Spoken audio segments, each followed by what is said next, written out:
एक स्कूल में गए, चारों पांचों बच्चे पढ़ने के लिए गए, चारों पांचों बच्चे, ठीक है, वो सब अपना अपना टिफिन लेके आए, तो एक व्यक्ति अपना टिफिन छुपा के बैठ गया और बाकी का कहने लगा कि तुम हमको खिलाओ।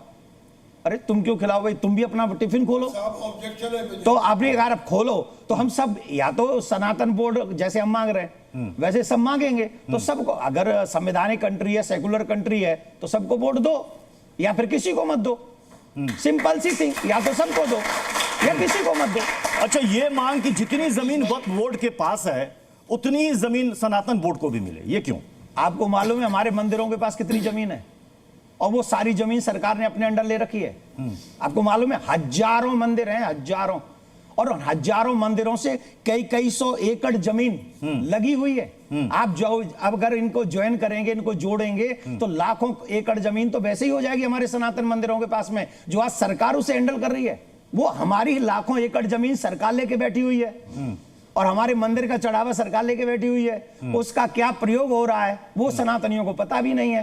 तो ये हमारे साथ न्याय नहीं, अन्याय है। उस अन्याय को न्याय में बदलने के लिए सनातन बोर्ड का होना कंपलसरी है, माय डियर, दैट्स व्हाई। लेकिन वक्फ में जो जमीन है, वक्फ में जो जमीन है, उसमें वक्फ का दावा कि ज्यादातर जमीन वो है जो उनको दान में दी गई है। किसने दी दान में?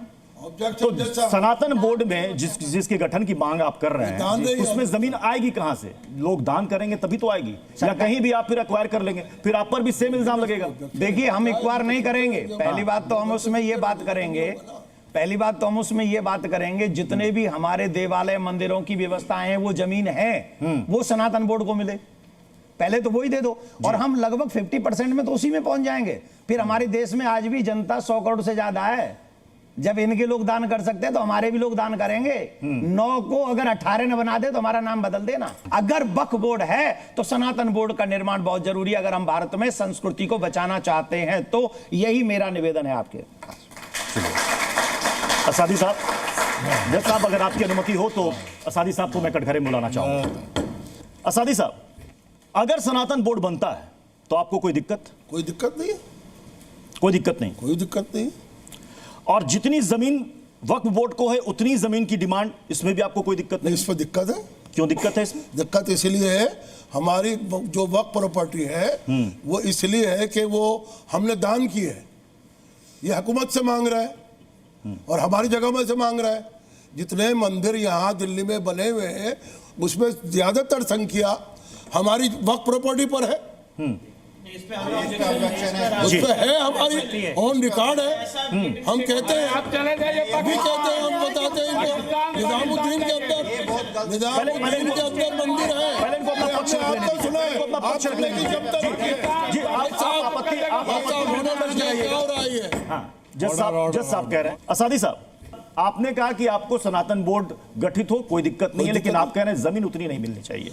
वो क्यों नहीं मिलनी चाहिए? इनको इसलिए नहीं मिलनी चाहिए, ये जो वक्फ बोर्ड की मिसाल दे रहे हैं, वक्फ बोर्ड के अंदर हमारे यहाँ 50 साल से हम वक्फ के मुताबिक अपनी जगह को वक्फ बोर्ड में इसलिए देते हैं कि जो हमारा अपना इदारा बना हुआ है वक्फ बोर्ड, उससे हमारे एजुकेशन चले, इंस्टीट्यूट चले, हमारे जो बेवगान है उनको वजीफे मिलते हैं उससे जी।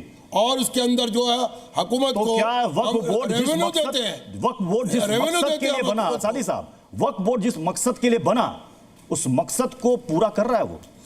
अगर हुकूमत उसके अंदर हस्तक्षेप, मैं हुकूमत की बात ही नहीं कर रहा, हुकूमत अगर आपसे पूछ रहा हूं ना करे, हमारा वक्फ बोर्ड कर्नाटक का, हमारा वक्फ बोर्ड महाराष्ट्र का, हमारा वक्फ बोर्ड तमिलनाडु का पूरा इंस्टीट्यूट चला रहा है और कामयाबी के साथ चल रहा है। उसके अंदर हिंदू, मुसलमान, सिख, ईसाई सब बच्चे एजुकेशन लेते हैं और वो दे रहे हैं हम लोग जी। आप कह रहे हैं कि आपको वक्फ बोर्ड में जितनी भी जमीनें हैं लोगों ने वो दान में दी जमीन है जी। आप तो सर मंदिर और गांव की जमीन तो छोड़ दीजिए, आप तो देश की संसद पर भी दावा ठोक देते हैं। नहीं, वो हमारी प्रॉपर्टी पे बना हुआ इसलिए ठोकते हैं, हमारा झूठा दावा नहीं है, आपकी प्रॉपर्टी पे बना हुआ है। फिर कल को आप कहेंगे, फिर कल को आप कहेंगे कि पूरे देश की जितनी भी जमीन है सब पर वक्त का दावा है। अंदर हमारे 2 कब्रिस्तान साफ कर दिए लोगों ने। देखिए, हमने उसमें अपनी जो है मतलब असादी साहब, मतलब आप जो कह रहे हैं, बदरुद्दीन अजमल साहब जो कह रहे हैं, इसमें कोई फर्क नहीं है। मैं जरा वो बयान सुनाना चाहूंगा, बड़े नेता है बदरुद्दीन अजमल साहब, उन्होंने देश की संसद को लेकर कैसे दावा ठोका था वो आपको सुनाते हैं। हमने 15 साल 16 साल में रहा हूं, हर तरफ एक ही आवाज था कि पार्लियामेंट भी खुद और आप लोग रिसर्च करेंगे, मिलेगा। वक्फ की प्रॉपर्टी का लिस्ट आज पूरी दुनिया में आ चुका है। उसमें पार्लियामेंट है, वो खुद भी पूरा का पूरा इलाका, वसंत विहार का पूरा इलाका, एयरपोर्ट तक, यहाँ तक के बहुत से लोग कहते हैं कि एयरपोर्ट भी यही वक्फ की प्रॉपर्टी के ऊपर बनाया गया। अब बताइए सादी साहब, आपने तमिलनाडु के एक 1500 साल पुराने एक मंदिर पर दावा ठोक दिया, वहां की गांव की जमीन पर दावा ठोक दिया। अभी रिसेंटली आपने कर्नाटक में लगभग आपने 1200 एकड़ जमीन, किसानों की जमीन, उस पर आपने दावा ठोक दिया। मैं आपको बताऊं, सारा नेशनल आर्काइव्स में हमारा गजट मौजूद है। अगर किसी ये जितने बैठे हुए हिंदू परिषद वाले वहां जाकर थोड़ा सा अपनी बुद्धि लगाए, उन गजटों को पढ़े जाके, जो हमारी प्रॉपर्टी महफूज है आज तक, वहां जाकर पढ़े। वो तस्वीर भी देखिए, वो तस्वीर असादी साहब वो तस्वीर भी हम आपके सामने दिखा रहे हैं कि जहां जहां आपने दावा ठोका है, सिर्फ दावा ठोक देने भर से नहीं हो जाता, आपके पास कुछ का कोई सबूत होना चाहिए। वक्त की कितनी जमीन है जो लिखा पड़ी में है, बताइए। अरे वक्फ बोर्ड की जगह कई जमीन है जो कि जुबानी में होगी। 1100 एकड़ जगह हमारी दिल्ली में नहीं है, पूरे हिंदुस्तान में है। बकौल अजीज सेठ के मिनिस्टर ऑफ स्टेट कर्नाटक 1978 में उन्होंने दावा किया था, अगर हुकूमत हमें वक्फ बोर्ड की प्रॉपर्टी दे दे जो हमारी अपनी है, जो गजट में शामिल है, हमें हुकूमत से कोई बरात नहीं चाहिए, कोई हमें जो है उनसे शिकायत नहीं होगी अगर वो हमारी प्रॉपर्टी वापस दे दे। 1976 में इस सिलसिले में इंदिरा गांधी ने पहल की थी। 1980 में जब हमने आंदोलन चलाया, उसके बाद की, अब उसके बाद वादा किया, देने का वादा किया। नहीं, अब ये कह रहे हैं कि जो गजट में है, जो गजट में है वो उनके पास दस्तावेज हैं, वो कह रहे हैं उसी आधार पर हम वो उनके पास दस्तावेज हैं, वो कह रहे हैं उसी आधार पर हम वहां पर दावा कर रहे हैं। मेरा सिंपल सा सवाल है, अगर गजट कर देंगे तो संपत्ति इनकी हो जाएगी। इलाहाबाद हाईकोर्ट का गजट कर दिया। सर एक मिनट, एक सेकंड, असादी साहब सुन लीजिए, आपके बीच में नहीं बोला, आप थोड़ा आराम से। इलाहाबाद हाईकोर्ट की संपत्ति को गजट कर देंगे तो हाईकोर्ट इनका हो जाएगा, पार्लियामेंट को गजट कर देंगे तो पार्लियामेंट इनका हो जाएगा। इनके गजट करने से क्या होता है भाई? मैं सवाल ये पूछना चाहता हूं, इस्लामिक लॉ के हिसाब से, यहाँ पे इस्लामिक स्कॉलर भी बैठे हैं, वक्फ का सेटल्ड कानून है कि एक इस्लाम को मानने वाला अपने जीवन में अपनी अर्जित की हुई संपत्ति को वक्फ संपत्ति घोषित कर सकता है। अब यहीं पे डिस्प्यूट आ रहा है कि अगर आपकी अर्जित की हुई संपत्ति नहीं है, ऑलरेडी वहां पे पूर्व से एक टाइटल किसी का वहां पे होल्ड कर रहे हैं, उस संपत्ति को भी गजट कर लिया, यही तो प्रॉब्लम है। और कह रहे हैं कि गजट पे रिलाई करो। अरे गजट पे कैसे रिलाई करें? कैसे गजट पे रिलाई करें? आप मुझे बताइए, आपको बड़ी इंटरेस्टिंग बात बता रहा हूं और डॉक्यूमेंट के साथ बता रहा हूं। ज्ञानव्यापी के केस में जब कोई प्रूफ नहीं मिला, कोई डॉक्यूमेंट नहीं मिला, दीन मोहम्मद के केस में कहा गया कि औरंगजेब का यहाँ पे वक्फ करने का, पढ़ लीजिएगा सर, औरंगजेब का यहाँ पे वक्फ करने का कोई सबूत नहीं है। एक मिनट सर, औरंगजेब का वक्फ करने का कोई सबूत नहीं है, तो 1944 में उसको कहा कि ये वक्फ नंबर 100 है और शाही ईदगाह मस्जिद है हमारी। ये कहां से वफ हो गई? जब औरंगजेब वफ नहीं कर पाया, ताजमहल औरंगजेब शाहजहां वफ नहीं कर पाया, तो अब कहां से वफ हो गई? पूरा वफ के कानून को दुरुपयोग करके, जो कानून का मेन कंसेप्ट था वफ एक्ट 1923 का, उसको दुरुपयोग करके लॉ में जो कहावत है, power corrupts and absolute power corrupts absolutely, तो उसका दुरुपयोग करके सारी संपत्ति ली है। जस्टिस गुलाब मोहम्मद का जजमेंट है 2008 का, आंध्र प्रदेश हाईकोर्ट का, पढ़ लीजिए पैराग्राफ 30, उसमें उन्होंने कहा डिफेंस और रेलवे के बाद इस समय तीसरे नंबर पे वफ की जमीन है। और उन समय 2008 में उनके आंकड़े थे 3 लाख एकड़ का। आज जो आप आंकड़े दे रहे हैं 9 लाख एकड़, सर मैं कहना चाहता हूं 9 लाख एकड़ नहीं, 12 लाख एकड़ है। 12 लाख एकड़ जमीन हो गई है और ये सारी संपत्ति दान की हुई संपत्ति नहीं है, ये कब्जा की हुई संपत्ति है। रईस साहब ये बताइए कि क्या इस देश का कानून एक और बोर्ड की इजाजत दे सकता है? क्या ये मुमकिन है?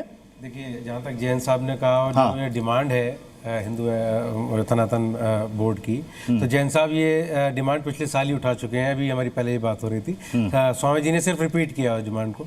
लेकिन क्योंकि जैन साहब एक वकील हैं और मैं भी एक वकील हूँ, तो मैं थोड़ी सी लीगल बात यहाँ पे बता दूं कि उससे पहले ही यहाँ पर देश के अंदर बहुत सारे हिंदू एंडोमेंट एक्ट्स हैं और बहुत सबसे पुराना जो है मद्रास, सर अब सुन लीजिए, मैं आपके बीच में नहीं बोला, मैं आपके नहीं बोला, तो Madras Tamil Nadu Hindu religious endowment act 1959, मैं आज़ाद भारत के बाद की बात करूँगा, मैं 1863 की या 1890 की बात नहीं करूँगा, मैं बात करूँगा आज़ाद भारत के उसके बाद आप Andhra Pradesh charitable religious Hindu endowment act है 1983 का, उसके बाद तेलंगाना तेलंगाना का।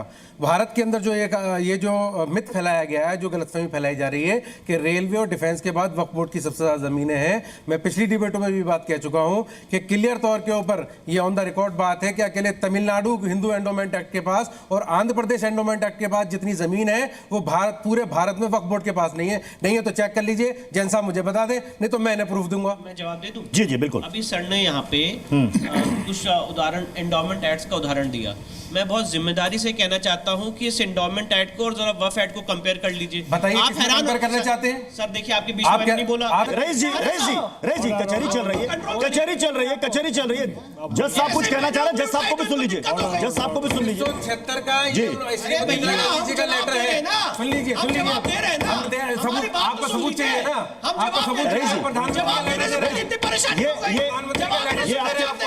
ये एक सेकंड इस पेपर में क्या है? एक सेकंड, ये पेपर इस पेपर में क्या है?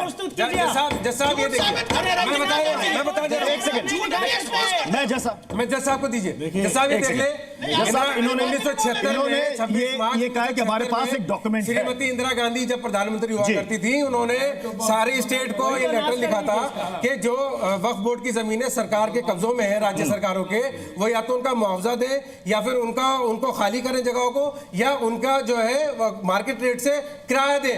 आप ऐसी बातें कर रहे हैं जी, आप उस कैमरे पे दिखा सकते हैं। पैराग्राफ नंबर 30 जस्टिस गुलाम मोहम्मद का जजमेंट है आंध्र प्रदेश हाईकोर्ट का। विष्णु शंकर जैन और देवकी नंदन ठाकुर के आंकड़े नहीं है। आंध्र प्रदेश हाईकोर्ट, सर आपको भी व्हाट्सएप कर देंगे, पढ़ लीजिएगा, इसको जूम भी करते रहे, देख लीजिए क्या लिखा है पैराग्राफ 30 में। आंध्र प्रदेश हाईकोर्ट ने डिफेंस और रेलवे के बाद तीसरे नंबर पे, डिफेंस और रेलवे के बाद तीसरे नंबर पे सबसे ज्यादा जमीन वक्फ बोर्ड की मेरे आंकड़े नहीं है।